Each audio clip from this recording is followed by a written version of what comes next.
इथून कोणताही gift item घ्या त्यावर तुम्हाला भेटणार 20% एक्स्ट्रा डिस्काउंट. त्यासोबतच झेरॉक्स भेटणार तुम्हाला फक्त 1 रुपयामध्ये. हॅलो कुरुंदकर, आज आपण व्हिजिट करणार आहोत गुरुकृपा झेरॉक्स आणि स्टेशनरीवर. इथं चालू आहेत धमाकेदार ऑफर, तर चला व्हिजिट करूया.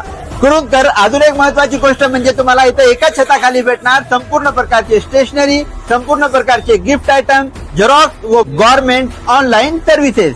हो खरंच कुरुंदकर, आता आपल्याला गिफ्ट आयटम घेण्यासाठी कुरुंद्याहून बाहेर जायची गरजच पडणार नाही. इथं तुम्हाला एका छताखाली भेटणार ट्रेंडिंग मध्ये चालणारे संपूर्ण गिफ्ट आयटम. बर्थडे साठी, अॅनिव्हर्सरी साठी, लग्नासाठी, कोणत्याही कार्यक्रमासाठी किंवा फेस्टिवल साठी तुम्हाला इथं भेटणार संपूर्ण प्रकारचे गिफ्ट आयटम, ते पण 20% एक्स्ट्रा डिस्काउंट वर. त्यासोबतच तुम्हाला इथं भेटणार गिफ्ट देण्यासाठी ट्रेंडिंग मध्ये चालणारे संपूर्ण प्रकारचे मूर्ती व फोटो फ्रेम, ते पण 20% डिस्काउंट वरती. व त्यासोबतच इथं तुम्हाला भेटणार शाळेसाठी लागणारे book, compass, bag, tiffin bag, पाणी बॉटल व संपूर्ण आयटम. अजून एक महत्वाची गोष्ट म्हणजे इथं तुम्हाला ऑनलाईन गव्हर्नमेंट योजनेचे फॉर्म भरून भेटणार. त्यामध्ये शेतकरी योजना, लाडकी बहीण योजना व संपूर्ण प्रकारचे योजनाचे सर्व्हिस तुम्हाला इथं भेटणार. हाय की नाही कुरुंदकर, तुम्हाला संपूर्ण वस्तू भेटणारी एकमेव ठिकाण म्हणजे गुरुकृपा झेरॉक्स. इथला पत्ता आहे ग्रामपंचायत कॉम्प्लेक्सच्या समोर, गुरुकृपा झेरॉक्स, कुरुंदा.